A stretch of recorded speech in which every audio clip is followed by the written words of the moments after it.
Dua Menko dan dua Menteri. Jadi begini, ada dalil dari pemohon. Kedua pemohon itu yang menyebabkan Mahkamah memerlukan penjelasan dari Bapak Menko dan Ibu Menteri Keuangan. Begini juga, untuk pendidikan, karena sidang Mahkamah Konstitusi itu mendapat perhatian publik yang sangat luar biasa. Tidak saja di nasional, tapi juga internasional. Saya pada waktu terakhir ditugaskan Mahkamah Konstitusi ke Venice, itu ada pertemuan Biro MK sedunia, saya hadir di sana. Para ketua asosiasi MK yang hadir di situ dari seluruh dunia, benua-benua itu mewakili benua-benua, menanyakan kepada saya mengenai Pilpres dan Pileg di Indonesia. Jadi ini mendapat perhatian yang sangat luas, sehingga ada pendidikan sosial, ada pendidikan politik yang harus kita lakukan dalam persidangan ini.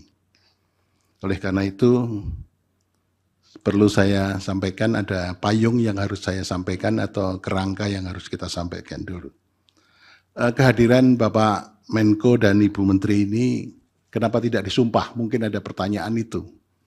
Beliau itu tidak disumpah karena sumpah jabatan yang dilakukan di istana pada waktu dilantik menjadi menteri melekat sampai pada waktu memberikan keterangan di persidangan ini. Jadi Bapak Menko dan Ibu Menteri itu memberikan keterangan di sini di bawah sumpah di pengadilan. Kemudian yang kedua begini.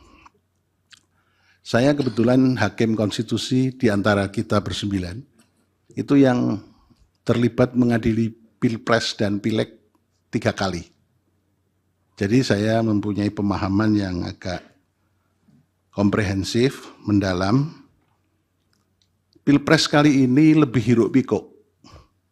Pilpres kali ini diikuti dengan beberapa hal yang sangat spesifik yang berbeda dengan Pilpres 2014 dan Pilpres 2019.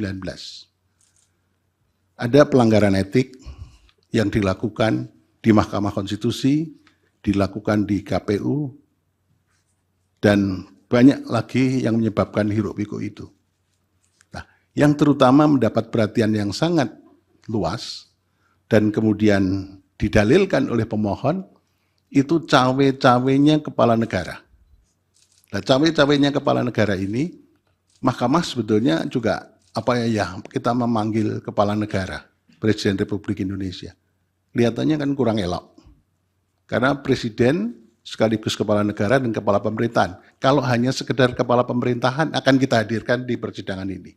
Tapi karena Presiden sebagai kepala negara, simbol negara yang harus kita junjung tinggi oleh semua stakeholder, maka kita memanggil para pembantunya. Dan pembantunya ini yang berkaitan dengan dalil pemohon. Kenapa kita panggil? Itu karena begini. Dalil pemohon mengatakan keberpihakan lembaga kepresidenan dan dukungan Presiden Joko Widodo dalam Pilpres. Nah, itu kemudian memunculkan beberapa hal. Satu, cawe-cawe yang sudah saya sebutkan tadi. Kemudian keterlibatan ASN, TNI, Polri yang tidak netral. Ada sangkaan, dugaan PJ Gubernur, Bupati, Wali Kota yang PJ itu juga ikut bermain di situ. Ini sangkaan atau dugaan yang perlu dibuktikan di persidangan ini.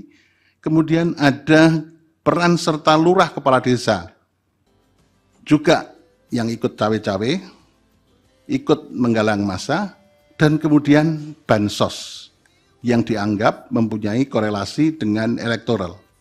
Tapi ternyata dari berbagai diskusi, bansos itu elektoral lebih berkaitan, dalam persidangan ini muncul, lebih berkaitan dengan elektoral pada Pileg legislatif.